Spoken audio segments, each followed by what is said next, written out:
Breaking news అల్పపీడనం నేపథ్యంలో సముద్రం అల్లకల్లోలంగా మారింది. భారీ ఎత్తున అలలు ఎగిసిపడుతున్నాయి. విశాఖలో తీరం కోతకు గురవుతోంది. అయితే 4 రోజుల్లోనే సముద్రం దాదాపు 70 నుంచి 80 అడుగులు ముందుకు రావటం స్థానికులు ఇప్పుడు భయాందోళనకు గురవుతున్నారు. తీవ్ర అల్పపీడనం ఉండటంతో శ్రీకాకుళం నుంచి నెల్లూరు వరకు భారీ వర్షాలు కురిసే అవకాశం ఉందని వాతావరణ శాఖ అంచనా వేసింది. మత్స్యకారులు వేటకు వెళ్లవద్దని హెచ్చరించారు. పంటల విషయంలో రైతులు జాగ్రత్తలు తీసుకోవాలని సూచనలు చేశారు.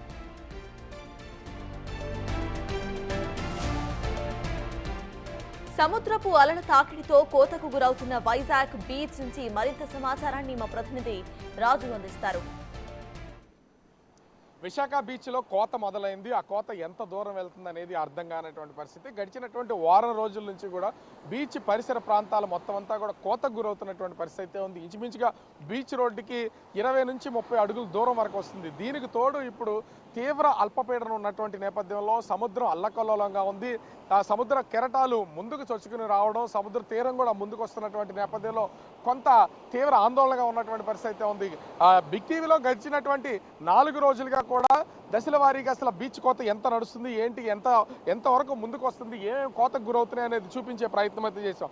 ఇప్పుడు ఒకసారి కనుక మనం చూస్తే ఇది మామూలుగా చూస్తే ఇప్పుడు 2014లో చంద్రబాబు కొత్త ఆంధ్రప్రదేశ్కి సంబంధించి అధికారంలోకి వచ్చినప్పుడు చూస్తున్నటువంటి ఈ కోకోనట్కి సంబంధించినటువంటి ఒక పార్క్ టైప్లో మొత్తం ఎంత కోకోనట్ ఎరీనాని ఏర్పాటు చేసినటువంటి పరిస్థితి ఉంది. ఇట్లాంటివి దాదాపుగా 6-7 ప్లేసెస్లో ఏర్పాటు చేశారు.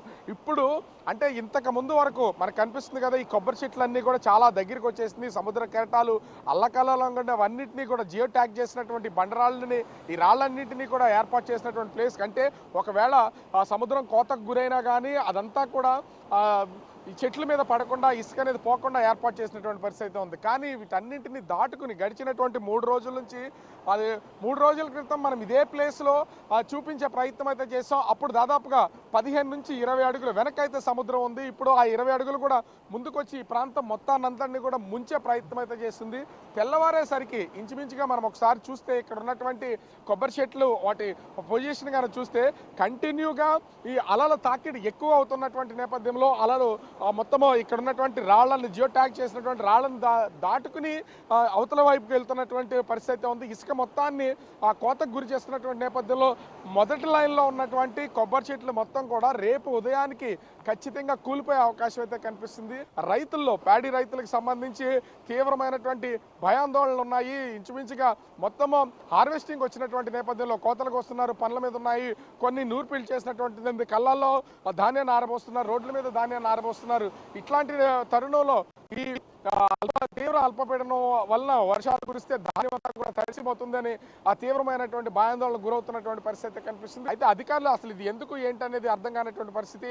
అయితే సహజంగా సముద్రం అనేది అటు నవంబర్, డిసెంబర్, జనవరి, ఫిబ్రవరి నెలల వరకు చాలా ప్రశాంతంగా ఉంటుంది. అలలు తాకిడి ఉండదు. లోపల కూడా చాలా చూడడానికి కూడా ప్రశాంతమైనటువంటి వాతావరణం కనిపిస్తుంది. కానీ ఇప్పుడు చూస్తే అల్లకల్లోలంగా ఉంది. ఈ నెలలో ఒక పక్కన ఆ తీవ్ర అల్పపీడనం ఉన్నటువంటి నేపథ్యం అయితే కనిపిస్తుంది. అల్పపీడనానికి సముద్రం అల్లకల్లోలంగా ఉంటుందని ఇప్పటికే అధికార యంత్రాంగం తెలియజేసింది. అయితే అల్పపీడనం లేనటి సమయంలో కూడా మొత్తం అంతా కూడా కోతకు గురవుతున్నటువంటి నేపథ్యంలో వైజాగ్ వాసులు కొంత ఆందోళన చెందాల్సినటువంటి పరిస్థితి ఉంది. ఒక పక్క నుంచి సముద్ర కోత వైజాగ్ ప్రజలు భయపడుతుంటే, అటు అల్పపీడన నేపథ్యంలో సముద్ర తీర ప్రాంత జిల్లాలైనటువంటి శ్రీకాకుళం నుంచి నెల్లూరు వరకు ఉన్నటువంటి మొత్తం అంతా భారీ వర్షాలు కురిసే అవకాశం ఉంది. కొంత అప్రమత్తంగా ఉండాలని తెలియజేస్తున్నారు. ఓవరాల్గా చూస్తే అటు తుఫాను భయంతోనూ, ఇటు సముద్ర కోత భయంతోనూ విశాఖ ప్రజలతో పాటుగా రాష్ట్రంలో ఉన్నటువంటి అన్ని జిల్లాలకు సంబంధించిన ప్రజలు ప్రస్తుతం భయాందోళనకు గురవుతున్నటువంటి పరిస్థితి కనిపిస్తోంది. కెమెరామెన్ అరుణ్తో రాజు, బిగ్ టీవీ.